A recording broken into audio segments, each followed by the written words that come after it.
nous a rejoints. On est ici d'abord parce que, vous savez, quand on est français, on regarde toujours la République démocratique du Congo comme finalement le grand pays qui peut-être dans un siècle assurera l'avenir de la francophonie. On ne sera plus là, mais ça mérite qu'on ait un regard particulier sur vous. Ensuite, on est tous les trois députés européens et tous les trois, on voit que cette Union européenne est à deux vitesses.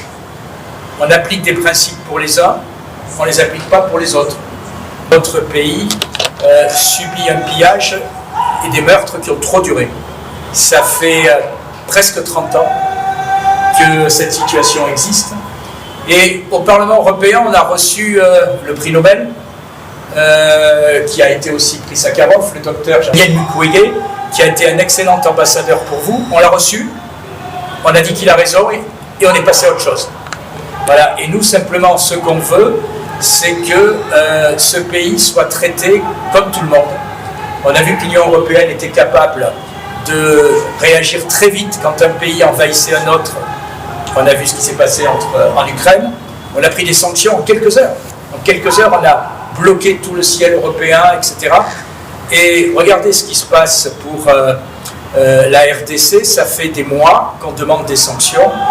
Dans ma commission, j'avais un peu soulevé, comme on dit en France, un lièvre, qui était ce fameux accord signé le 13 février 2024 sur les minerais rares, où, comme l'a dit votre président, l'Europe se transforme en receleur, puisqu'on achète des minerais volés. Et donc on se bat au Parlement européen d'abord pour que la lumière soit faite sur cet accord et qu'on l'annule, et puis deuxièmement pour qu'il y ait des sanctions qui soient prises contre le Rwanda, qui est le seul moyen de le faire plier, de lui montrer qu'il ne peut pas continuer. En conclusion, je dirais qu'aujourd'hui, qu'est-ce qu'on voit? On voit qu'au Parlement européen, suite à l'action que notre groupe avait lancée, nous avons obtenu un succès, puisque finalement tous les groupes ont fait ensemble une résolution. Et tout le monde l'a voté, et c'est parfait, qu'on soit d'extrême gauche, qu'on soit de droite, qu'on soit écologiste. Tout le monde l'a voté pour dire qu'il faut des sanctions contre le Rwanda. Sauf que ça s'est arrêté là, pour le moment. Et alors que les États-Unis ont pris des sanctions, que l'Allemagne a pris des sanctions, que la Grande-Bretagne a pris des sanctions, eh bien l'Union européenne, elle n'a toujours pas pris des sanctions. Et la France non plus d'ailleurs. Voilà, et donc ce que nous demandons, c'est que justice pour la République démocratique du Congo, elle mérite la même attention que d'autres pays qui ne sont pas sur notre continent européen. Non, c'est un bonjour pour eux, c'est des amis du Congo, dont les noms sont désormais familiers à notre population parce qu'ils se sont mis dans notre peau. Nous sommes contents de les recevoir aujourd'hui et on a cette occasion qu'ils rencontrent aussi le chef de l'État.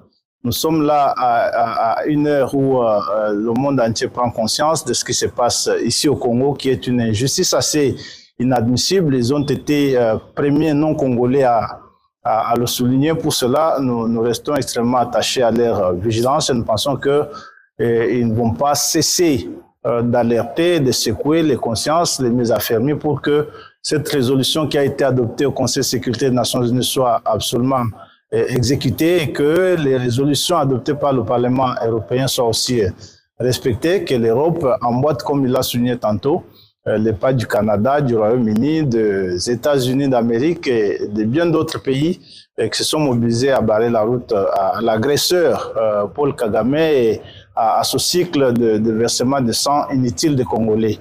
Nous sommes un pays ouvert, un pays régional à cette vocation.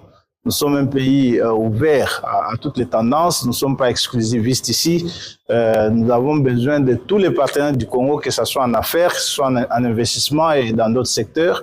Et l'Europe, elle est essentiellement concernée par cela parce que nous avons des liens très affermis, des liens qui durent et que nous tenons à tout prix à consolider. Donc, cette relation que nous avons tissée avec les représentants du peuple européen qui sont ici devant vous, nous allons devoir la poursuivre pour d'autres intérêts en dehors de cette crise qui devra absolument prendre fin parce qu'aujourd'hui, c'est le monde entier qui en prend conscience. Voilà.